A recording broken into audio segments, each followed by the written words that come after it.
If you've made any kind of music with a beat, you might be familiar with sidechain compression, but did you know that you can get some pretty cool effects using it even if you don't have a beat? In this video, I'll show you some sweet creative uses of sidechain compression for ambient music. Hey, it's Marcus from Holosuite. Today I've got 3 techniques to use sidechaining for cool effects in ambient music. But before we jump in, I hope you forgive me if I do a little self-promotion first. If you're new to Holosuite and haven't had a chance to check out my free resources, why not head over to holosuitemastering.com/resources to check them out. They're crafted to help ambient and experimental artists get the most out of their mixes and masters. And once you've put a mix together, why not head over to holosuitemastering.com/feedback, fill out the form, and I'll take a listen to your music and give you some specific and actionable advice on how to get your mixes to be the best that they can. In standard compression, the compressor listens to the audio source that it's attached to and will lower the volume when that audio source crosses the threshold that you've set. In sidechain compression, instead of listening to the original audio source,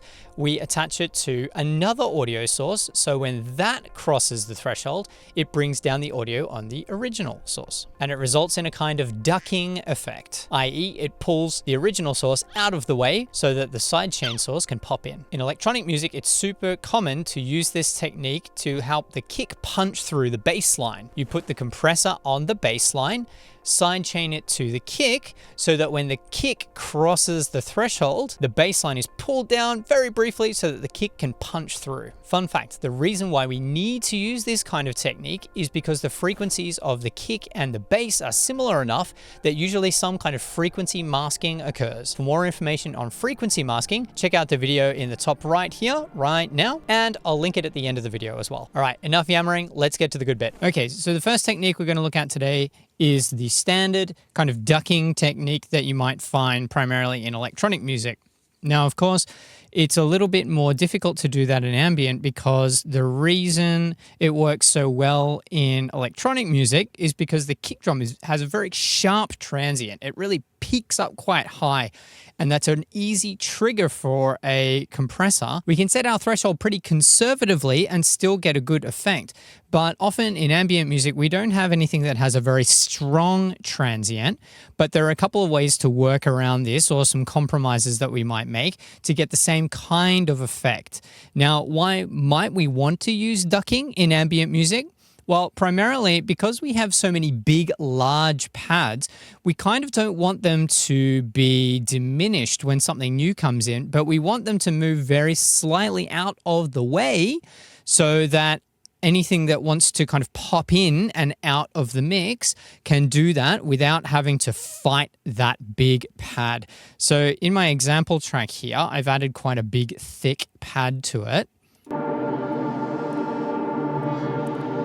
So you can hear this very, very big, thick pad. And it's really dominating the mix. Now I've added this little kind of arpeggiated track here. It's kind of running a synth through a random arpeggiator to get something to happen. And I want this to kind of pop over the top of that pad when it becomes its loudest so that it doesn't feel like it's being dominated by that pad, because at the moment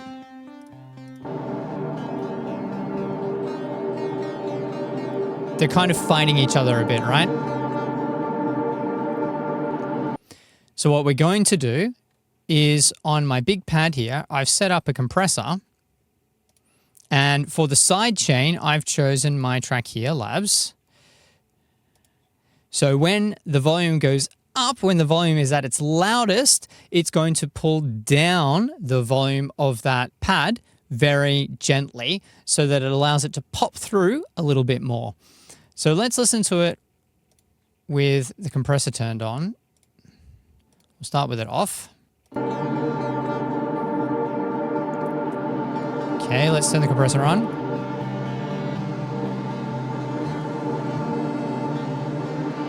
Okay, you can hear it being kind of sucked down. No, I've made it particularly strong just so you can hear that. So let's try it one more time. We just solo that pad. You can hear that pretty easily. It's being sucked down, right? Now, obviously, we don't want it to do it that hard unless you think it kind of sounds cool. But what we can do is just start dialing that back a little bit. And it's not particularly, there's no particular settings to make a good ducking effect. It depends on how hard you want the effect. In my case, I've turned the attack right down, the release right down, and the ratio right up. But you don't have to use these settings. It's really up to what works for your ear. You can mess around with all of these settings, the ratio, the attack, the release, even the knee, how sharp that when the compressor actually kicks in.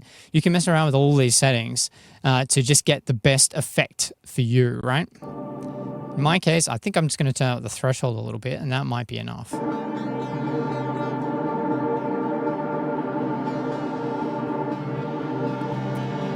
I might turn down that a little bit.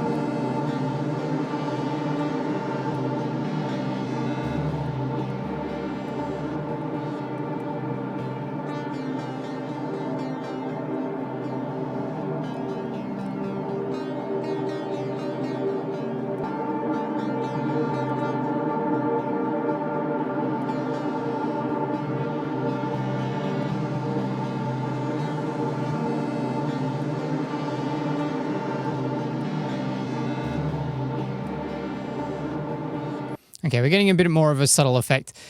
This is not working super well for me personally, so I have messed around with some other things to see what else I can do in terms of sidechain to get a better effect.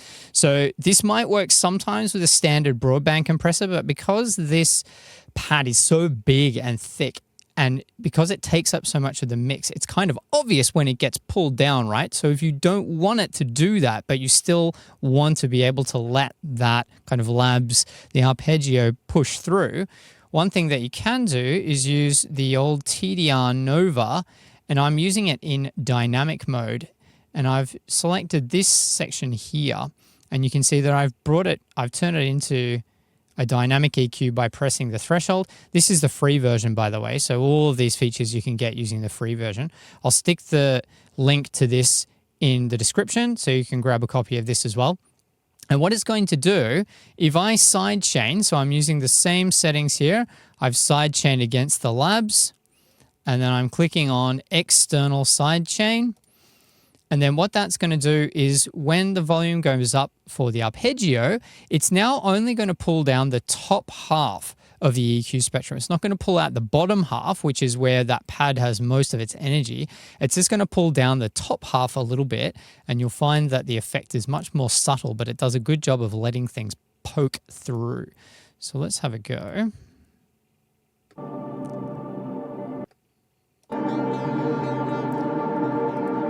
Just do it with it off and with it on. Just turn that down a little bit so you get more of an effect.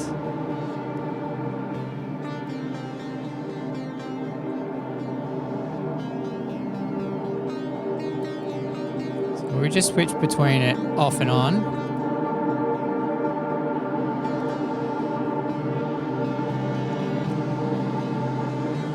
So you can still hear that kind of sucking sound,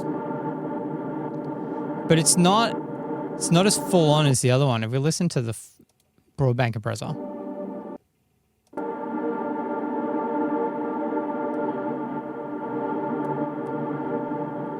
And then we listen to this one.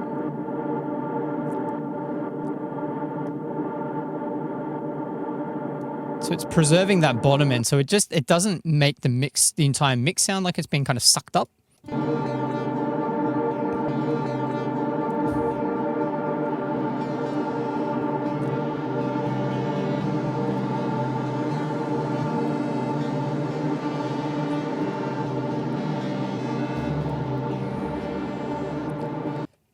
So you can tweak this to effect. Just there, it was sounding a little bit subtle, so it's up to what you actually want. But in this case, I found that I used this dynamic EQ, which is equivalent to a multi-band compressor, to do exactly the same thing. So I've side-chained it to the other track, to the arpeggiator, and then I'm using that to pull down the volume very subtly in that top end so that we don't have to firstly do any automation to get that arpeggio to pop out better. We don't have to do too much in the way of EQ. It's already making the mix sound a little bit clearer without having to fudge around with EQ. So this is a really good, easy, quick way to get something to pop out a little bit better without having to mess around with kind of EQ slotting and things like that. Here's another fun way that I like to use sidechain compression when I've got some kind of element that I want to bring in and out occasionally, but it's also quite like a large sound. So I've got the same kind of track here. If I play this. Right, so it's the same mix as before. But this time I've removed my arpeggio and I'm going to add in this little pad here. I'll just play the wall. So it's this kind of large, noisy, kind of glitchy pad. Now I want that to come in and out occasionally. So here it is, it's kind of popping in and then it's disappearing again. Because it's quite a large pad, it's going to fight with the rest of the mix when it comes in. It's going to start aggressively raising the volume. It's going to make it difficult to hear it perfectly because all of the other pads and the other parts of the mix are going to be interfering with it because it's such a big kind of broadband thing. So the easiest way is to move everything out of the way, or in this case, I'm going to target that big pad again, my kind of rings pad here. I'm going to pull that out of the way using sidechain once again on the labs track here. I'm going to use that as the sidechain for my big pad so that it pulls it down a little bit so that it kind of opens a hole for my other pad to come in. And then when it pulls away, it's going to naturally make that pad come back again. Okay, so here it is without the compression.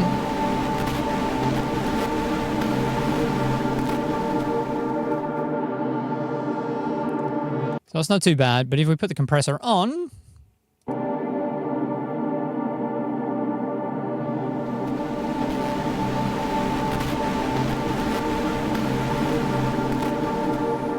now it's popping through a bit more and we can probably get that down even lower. Let's try that again.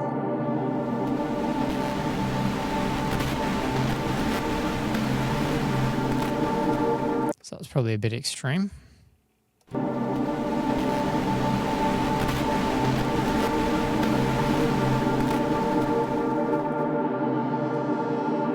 Okay, so it opens up a hole, and you can do this with the entire mix. Sometimes I will bus absolutely everything in the mix, and then I will add a compressor to that, and I will sidechain that to one part that I want to come in and out.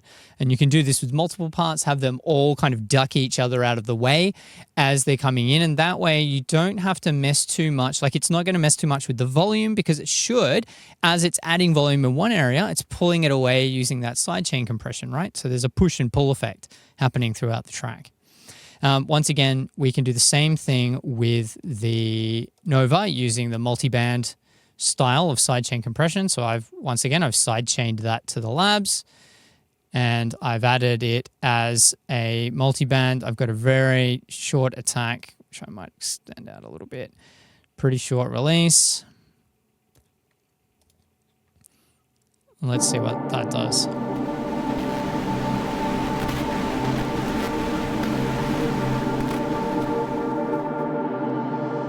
And of course, because the reason why I've chosen to do this in a multi-band style is because the majority of the energy in this pad is towards that top end, right? Above the kind of 500 hertz area is where the majority of that energy. So we can keep the energy in the rest of that pad kind of constant, and it's just going to pull down that top end to let my new pad take over briefly.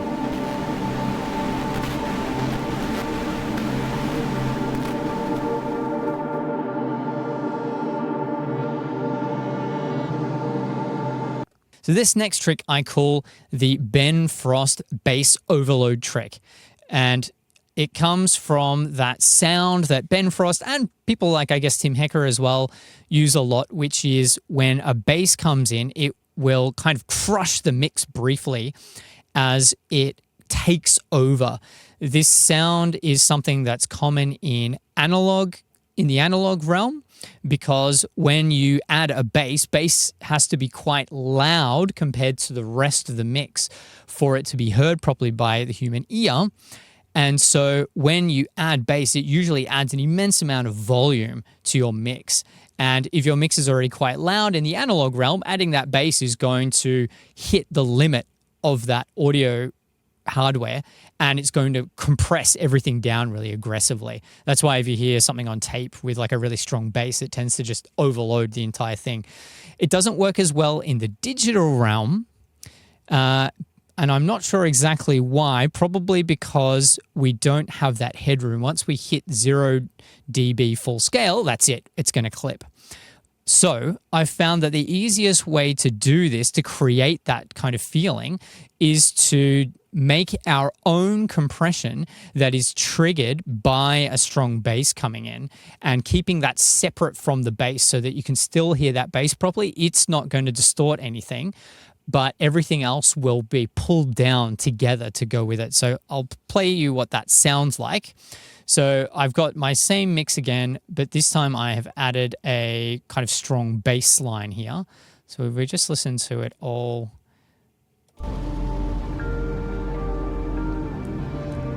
The bass disappears, then it'll come back in again.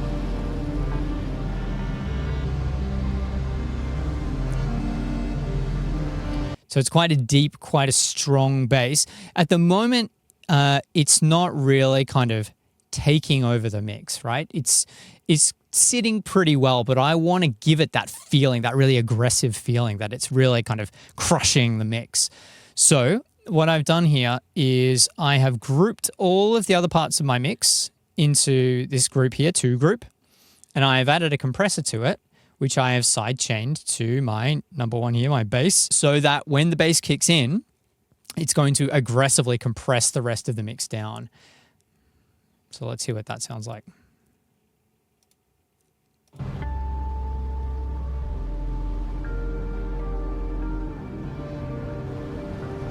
All right, you can hear it recovering after so the bass kind of squishes everything down. And then it briefly recovers before the bass comes back in again.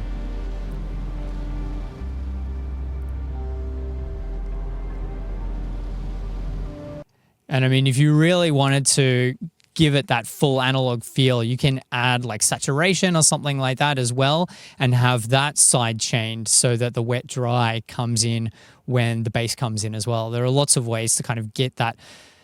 But the way to get this to work the best, because we want it to, if we make it recover too quickly, it sounds kind of unnatural. We want it to sound more like that kind of analog feel where it's like slowly recovering. So I've added a release time of 1.41 seconds, really, really, really long release time to get it to do exactly what I want it to sound like. But when it works, if we turn it off again,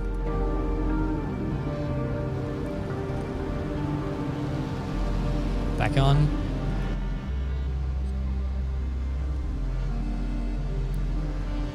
So yeah, just that kind of slightly crunchier, like crushed feeling. It works so well. And it gives you that same feeling when the bass hits when you're at a club or something like that. It's a really cool effect if you can harness it. And this last one is a kind of a throbbing effect. And this is the kind of thing that sounds a lot like what happens if you add a sidechain to a techno track and then you pull the beat out. You get this kind of rhythmic sucking sound that happens in the track, which can be a fun thing to use in ambient as a kind of a rhythmic effect. So here again is my pad.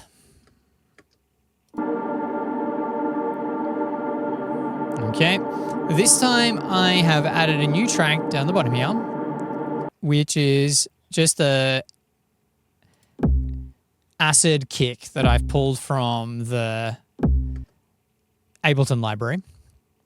And the reason I put this in here is just so I have something that has kind of a strong transient.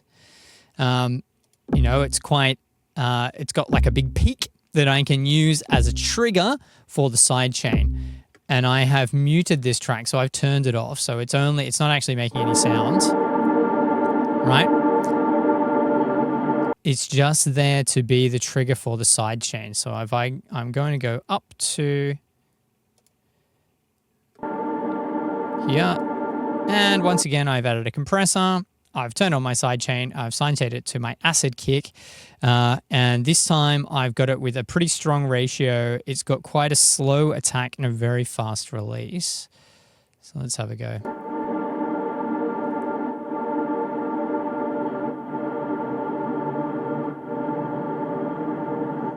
I can turn that.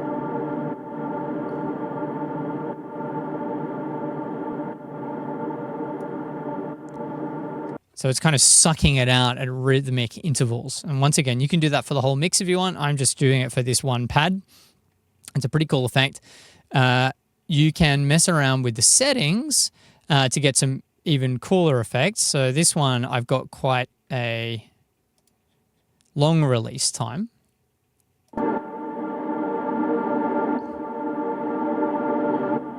Right, so you get that kind of slow build.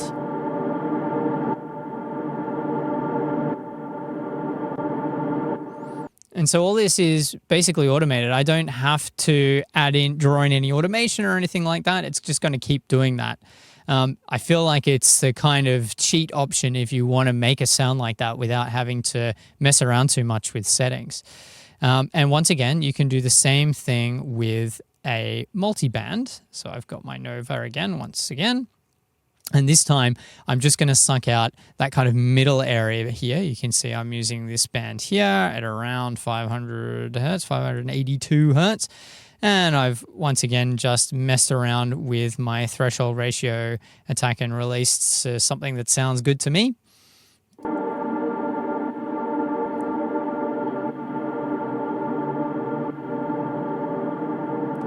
And we can move this up the top. Might have to pull that down a bit.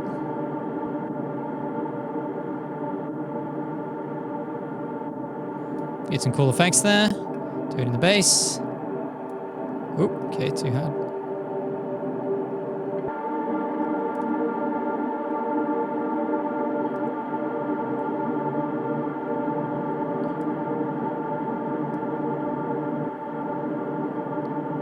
Works better with a pretty wide cue. And you could have multiple side chains to multiple different kicks at multiple different beat patterns so that you can create quite complex systems of like interacting side chains to get this to work. Obviously, there might be easier ways to do that, but as a kind of easy cheat way to start messing around with this kind of thing, you know, if I add, this is faster beat here.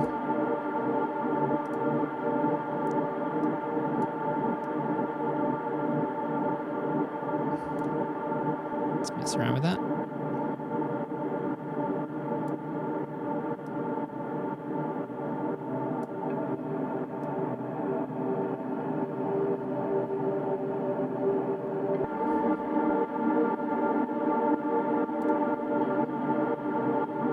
And we could almost get it almost snappy enough that it kind of, you can almost hear that beat coming through.